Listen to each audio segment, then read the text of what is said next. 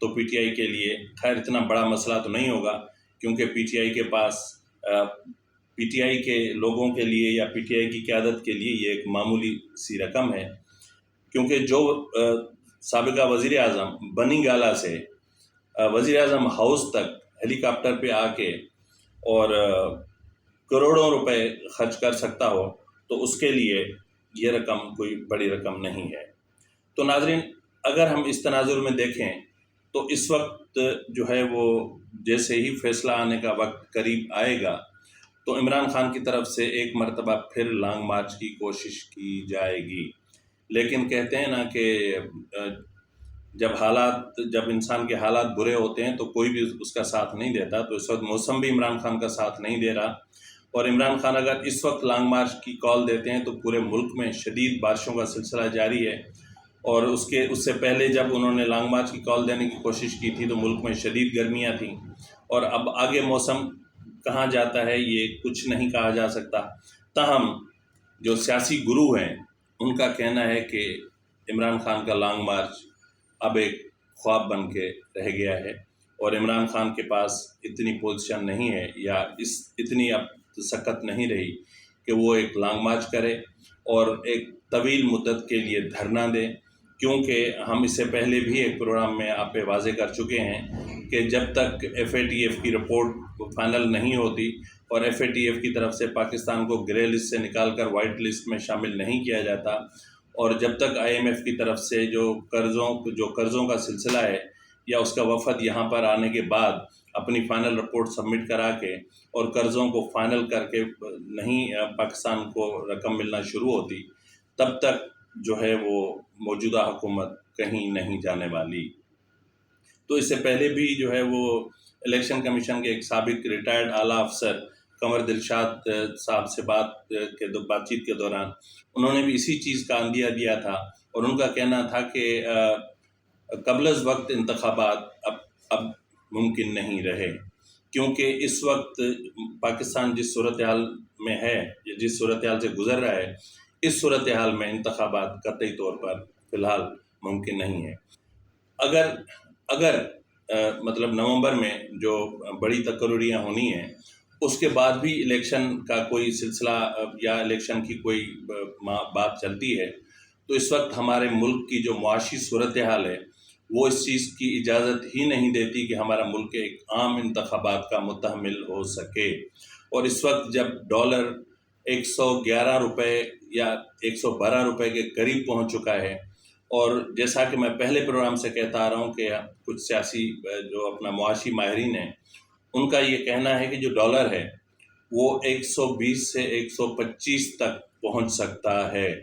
اور اگر ڈالر 120 سے 125 روپے تک 225 روپے تک پہنچ سکتا ہے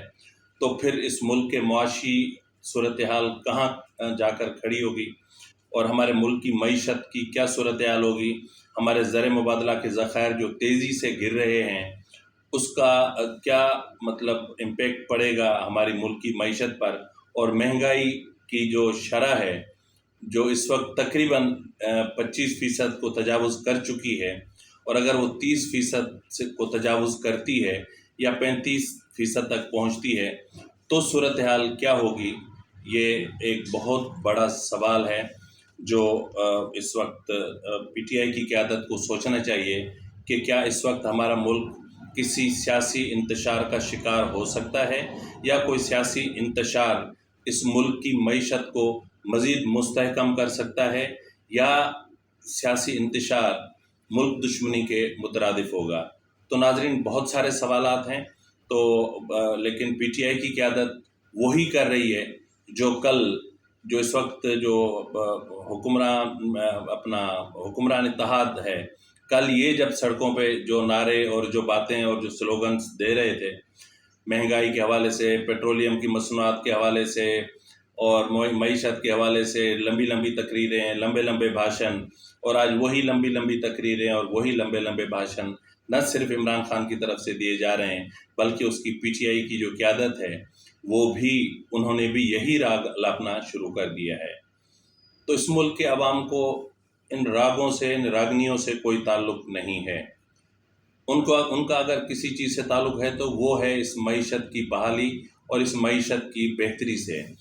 اگر اس ملک کی معیشت مستحکم ہوتی ہے، حالات بہتر ہوتے ہیں اور مہنگائی پر کسی طریقے سے قابو پا لیا جاتا ہے اور ڈالر نیچے آتا ہے، یعنی تقریباً جہاں پہ پہلے تھا کم سے کم 250 روپے تک بھی آ جاتا ہے، تو بھی صورتحال بہتر ہو سکتی ہے۔ تو ناظرین، جیسا کہ میں نے شروع میں کہا کہ فارن فنڈنگ کیس میں یا ممنوع فنڈنگ کیس میں جو پی ٹی آئی ہے وہ اس وقت بند گلی میں پہنچ چکی ہے، اور فیصلے کے بعد جو ممنوع فنڈنگ ثابت ہوگی وہ تو انہیں واپس کرنی ہی پڑے گی، یعنی بحق سرکار۔ لیکن آئین کے مطابق الیکشن کمیشن اگر چاہے تو پی ٹی آئی کو یا پی ٹی آئی کی قیادت کو کالعدم قرار دینے کے لیے، یا ان کو جو ہے وہ ان پر پابندی عائد کرنے کے حوالے سے، شاید کالعدم کا لفظ ٹھیک نہ ہو، لیکن ان پر پابندی عائد کرنے کے حوالے سے ریفرنس جو ہے وہ وفاقی حکومت کو بھجوا سکتا ہے، جس کے بعد پی ٹی آئی کے لیے بری گھڑیاں شروع ہو جائیں گی۔ اور ناظرین، آپ کو میں پہلے بھی اس چیز سے متعلق آگاہ کر چکا تھا کہ پی ٹی آئی کے لیے برا وقت اس وقت شروع ہو گیا تھا جب پی ٹی آئی نے اس ملک کے اہم اداروں کے خلاف جو باتیں کرنا شروع کر دی تھیں، اور جس طرح 2 دن پہلے اپنا عمران خان نے ایک بات کہی کہ نیشنل سیکیورٹی کونسل میں جو میٹنگ میں ہوا وہ اس کے پاس ریکارڈ موجود ہے، یعنی اس کی ریکارڈنگ موجود ہے، یعنی انتہائی اہم معاملے کا جو ان کیمرہ سیشن تھا اس میں ریکارڈنگ کیسے ہوئی؟ اگر حساس ادارے وہاں پہ جو رپورٹ پیش کر رہے تھے اور جو معاملات وہاں زیر بحث تھے ان کی ریکارڈنگ کی جاتی ہے، اور ان کی ریکارڈنگ میں ایک سابقہ وزیر اعظم ملوث ہوتا ہے، اور اس وقت کا وزیر اعظم اپنے حلف کی پاسداری نہ کرتے ہوئے ایسی حرکت کرے اور اس ملک کے جو ہمارے ملک کے دفاعی ادارے ہیں ان کو جانور قرار دے، یا ان کی ہمارے چیف آف آرمی اسٹاف ہیں ان کو میر جعفر اور میر صادق سے تشبیہ دے، تو ایسی صورتحال میں پی ٹی آئی کے لیے اقتدار کی سیاست اب محض ایک خواب بن کے رہ گئی ہے۔ اب مستقبل میں اگر ہم دیکھیں تو پی ٹی آئی حزب اختلاف کی محض ایک جماعت ہوگی، یا زیادہ سے زیادہ کسی ایک صوبے میں ایک اتحادی جماعت سے بڑھ کر پی ٹی آئی کچھ بھی نہیں ہوگی۔ ناظرین، اسی کے ساتھ ہی اپنے میزبان نواز بھٹو کو اجازت دیجیے۔ اللہ حافظ۔